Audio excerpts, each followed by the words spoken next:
और आइए अब देखते हैं सुपर 100।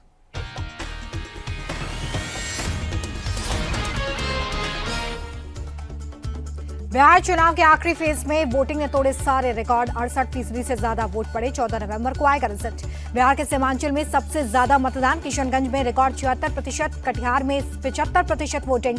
पहले चुनाव से 13% का ग्रोथ। बिहार में नीतीश कुमार की दमदार वापसी के संकेत। इंडिया टीवी मेट्राइज एग्जिट पोल में एनडीए को 147 से 167 सीटें मिलने का अनुमान। एग्जिट पोल में तेजस्वी यादव की स्पष्ट हार। इंडिया टीवी मेट्राइज एग्जिट पोल में महागठबंधन को 70 से 90 सीटें मिलने की संभावना।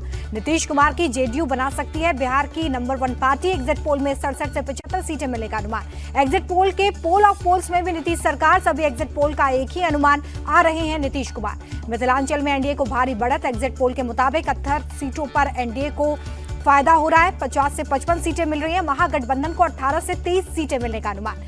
भागलपुर रीजन में जबरदस्त जीत की ओर एनडीए। 30 सीटों में एनडीए को मिल सकती है 20 से 23 सीटें। महागठबंधन को 7 से 10 सीटें मिलने का अनुमान। एग्जिट पोल में मगध रीजन में भी एनडीए का दबदबा। 51 में से 30 से 35 सीटें जीतने का अनुमान। महागठबंधन को मिल सकती हैं 17 से 22 सीटें। भोजपुर रीजन में भी एनडीए को बढ़त। 67 में से एनडीए के खाते में आ सकती हैं 37 से 42 सीटें। महागठबंधन को 20 से 25 सीटें आने की संभावना।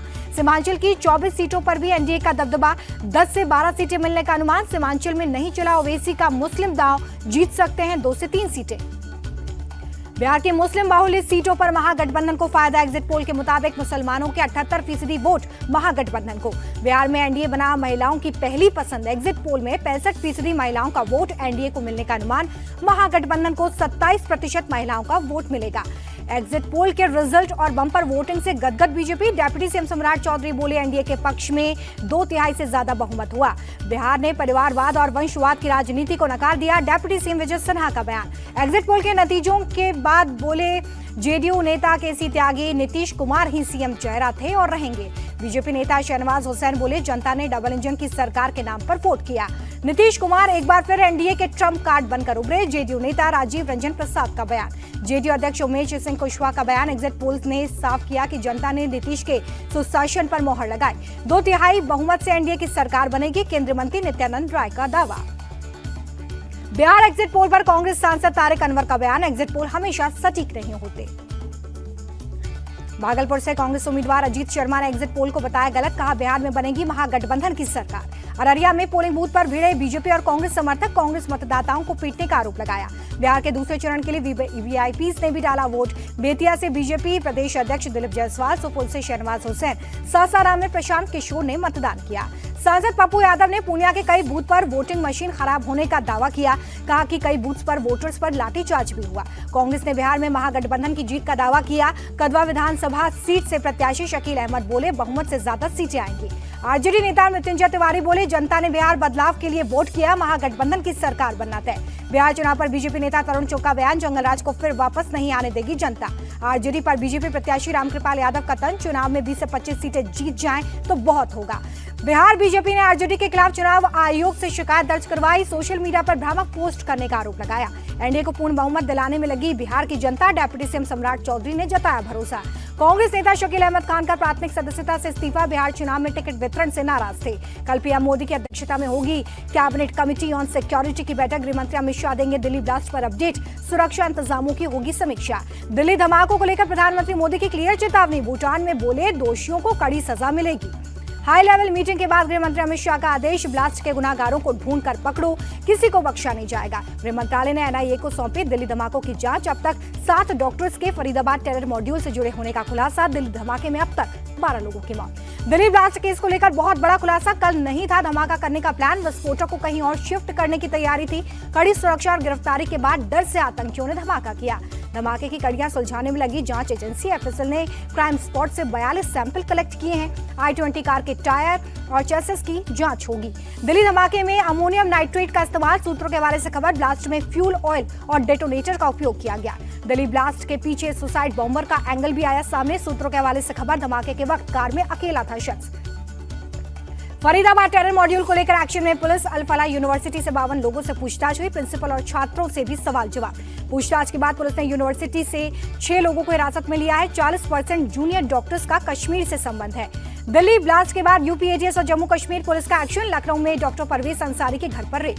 छापेमारी में एजेंसी ने कई अहम दस्तावेज बरामद किए। परवेज का डॉक्टर मुजम्मिल से भी रिश्ता होने का शक। डॉक्टर शाहीन को लेकर बड़ा खुलासा। डॉक्टर परवेज की बहन है डॉक्टर शाहीन। सुबह ही एटीएस ने परवेज के घर पर छापा मारा था। गिरफ्तार लेडी डॉक्टर के परिवार से पुलिस की पूछताछ। पिता बोले वो काफी पहले से यहां से चली गई थी। फरीदाबाद मॉड्यूल से जुड़े दिल्ली ब्लास्ट के तार। सूत्रों के मुताबिक डॉक्टर उमर चला रहा था कार। बदरपुर बॉर्डर से हुई थी एंट्री। धमाके वाली कार का नया फुटेज आया सामने। 29 अक्टूबर को खरीदी गई थी i20 कार का प्रदूषण भी करवाया गया था चेक। कार में डॉक्टर आदिल और उमर के साथ एक और शख्स था मौजूद। तारिक के नाम पर डॉक्टर उमर ने कार खरीदी थी। दिल्ली ब्लास्ट केस में डॉक्टर उमर का दोस्त डॉक्टर सज्जाद हिरासत में। जम्मू कश्मीर पुलिस कर रही है पूछताछ। उमर के पिता को जम्मू कश्मीर पुलिस ने हिरासत में लिया। डॉक्टर उमर के 2 भाई और मां पहले से हिरासत में हैं। डॉक्टर उमर का आतंकी के तौर पर नाम सामने आने के बाद परिवार में सदमा। भाभी बोली यकीन नहीं होता वो आतंकी हो सकता है, पढ़ाई में डूबा रहता था। दिल्ली पुलिस ने गुजरात एटीएस से संपर्क किया। फरीदाबाद मॉड्यूल के गुजरात कनेक्शन होने का शक। गुजरात से पकड़े गए थे 3 आतंकी। डॉक्टर मोहिद्दीन से पूछताछ कर सकती दिल्ली पुलिस। गुजरात एटीएस ने राइसिन केमिकल बनाने का सामान जब्त किया था। राष्ट्रपति द्रौपदी मुर्मू ने होम मिनिस्टर अमित शाह से की बात। ब्लास्ट केस में जांच का अपडेट लिया। दिल्ली धमाके के 2 नए सीसीटीवी फुटेज आए सामने। ब्लास्ट के बाद भागते दिखे लोग। धमाके के बाद उठा आग और धुएं का कई फीट ऊंचा गुब्बार। डॉक्टर आदिल का करीबी था डॉक्टर उमर। टेलीग्राम चैनल पर सक्रिय रेडिकल डॉक्टर ग्रुप से जुड़े थे दोनों। दिल्ली ब्लास्ट पर रक्षा मंत्री राजनाथ सिंह की 2 टूक।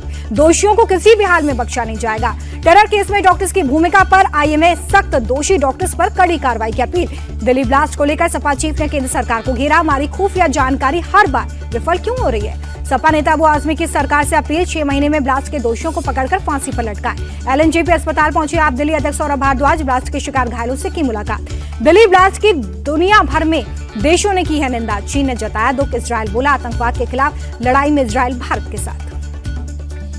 एमपी सीएम ने लॉ एंड ऑर्डर को लेकर की समीक्षा बैठक। दिल्ली ब्लास्ट में मारे गए लोगों को दी श्रद्धांजलि। दिल्ली में बीजेपी नेताओं ने निकाला कैंडल मार्च। लाल किला विस्फोट पर जताया दुख। कल भी बंद रहेंगे लाल किला मेट्रो स्टेशन के गेट। सुरक्षा कारणों की वजह से दिल्ली मेट्रो का फैसला। All India Muslim personal law board ने दिल्ली ब्लास्ट को लेकर दुख जताया। निष्पक्ष और गहन जांच की मांग। दिल्ली ब्लास्ट पीड़ितों के लिए रेखा सरकार देगी मुआवजा। मृतकों के परिवार को 10 लाख और घायलों को 2 से 5 लाख की आर्थिक मदद। एसआईआर पार्ट 2 के खिलाफ याचिकाओं पर सुप्रीम कोर्ट में सुनवाई। कोर्ट ने चुनाव आयोग से 26 नवंबर तक जवाब मांगा। पीएम मोदी ने भूटान के राजा के साथ की प्रतिनिधिमंडल स्तर की वार्ता। ऊर्जा और कनेक्टिविटी के क्षेत्र पर हुई बातचीत। कनाडा के दौरे पर रहेंगे विदेश मंत्री अजय शंकर। कल G7 फॉरेन मिनिस्टर समिट में लेंगे हिस्सा। भारत और अमेरिका के बीच व्यापार वार्ता पर सरकारी सूत्रों का दावा। जल्द संवेदनशील मुद्दों पर बन सकती है सहमति। सीडीएस जनरल अनिल चौहान का बड़ा बयान। युद्ध में अब भूगोल नहीं बल्कि टेक्निक अधिक मायने रखती है।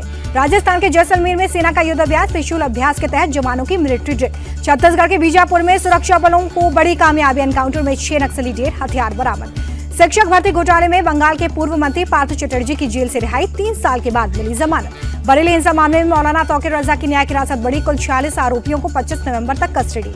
सबरीमाला सोना चोरी मामले में पुलिस की बड़ी कार्रवाई। टीडीपी के पूर्व अध्यक्ष एन वासु को हिरासत में लिया। साउथ सुपरस्टार विजय देवरकोंडा की तेलंगाना सीआईडी दफ्तर में पेशी। ऑनलाइन बैटिंग ऐप मामले में सवाल जवाब। रिश्वत मामले में फंसे पंजाब के पूर्व डीआईजी हरचरण भुल्लार की मुश्किलें बढ़ी। 20 नवंबर तक बढ़ाई गई न्यायिक हिरासत। अहमदाबाद में निवेशक कनेक्ट प्रोग्राम में शामिल हुए सीएम विष्णुदेव साय। छत्तीसगढ़ में निवेश करने पर जोर दिया। दिल्ली में प्रदूषण ने तोड़े इस साल के सारे रिकॉर्ड। अधिकतम AQI 428 तक दर्ज हुआ। दिल्ली में बढ़ते प्रदूषण के बाद ग्राफ 3 लागू। सीएम रेखा गुप्ता बोली पॉल्यूशन रोकने के हर संभव कदम उठाए जा रहे। प्रदूषण को रोकने के लिए सरकार प्रतिबद्ध। दिल्ली के मंत्री आशीष सूद का बयान। AQI डेटा के साथ फर्जीवाड़ा कर रही है दिल्ली सरकार। आप दिल्ली अध्यक्ष सौरभ भारद्वाज ने आरोप लगाया। एमपी के बालाघाट में एक सिरफिरे ने लड़की का गला रेत कर हत्या की। पुलिस ने आरोपी को हिरासत में लिया। पंजाब के फिरोजपुर में हथियार तस्करी का गिरोह का भंडाफोड़। 2 आरोपी गिरफ्तार। गुजरात के नवसारी में बिश्नोई गैंग और पुलिस के बीच मुठभेड़। 4 आरोपी गिरफ्तार, एक जख्मी। पाकिस्तान में इस्लामाबाद कोर्ट के बाहर गाड़ी में विस्फोट। धमाके में 12 लोगों की मौत। रूस और यूक्रेनी सेना के बीच भीषण युद्ध। यूक्रेन ने रूसी सेना को खदेड़ा। इजरायली सेना ने दक्षिणी लेबनान के सिडोन शहर के पास किया हवाई हमला। 1 शख्स की मौत। फिलीपींस में तूफान से भारी तबाही। 8 लोगों की जान गई। अमेरिका में भारी बर्फबारी। तापमान में गिरावट। दक्षिण अफ्रीका के खिलाफ वनडे सीरीज से पहले टीम इंडिया को झटका। चोट की वजह से सीरीज नहीं खेल पाएंगे श्रेयस अय्यर। दिल्ली ब्लास्ट के बाद बढ़ाई गई कोलकाता टेस्ट की सुरक्षा। प्रैक्टिस सेशन और मैच के दिन होंगे कड़े इंतजाम। तेज गेंदबाज मोहम्मद शमी को नजरअंदाज करने पर भड़के पूर्व भारतीय कप्तान सौरव गांगुली। बोले उनकी वापसी जरूरी है। कोलकाता के इंडियन गार्डन स्टेडियम में टीम इंडिया का पहला प्रैक्टिस मैच। बल्लेबाजों ने खेला अभ्यास मैच। रणजी ट्रॉफी में जम्मू कश्मीर ने 65 साल में पहली बार दिल्ली को हराया। जम्मू कश्मीर ने 7 विकेट से जीता मैच। तेजी के साथ बंद हो गया शेयर बाजार। सेंसेक्स 335, निफ्टी 120 अंक उछला। अमेरिकी डॉलर के मुकाबले रुपए में 16 पैसे की तेजी। $1 का भाव 88 रुपए 57 पैसे पर बंद।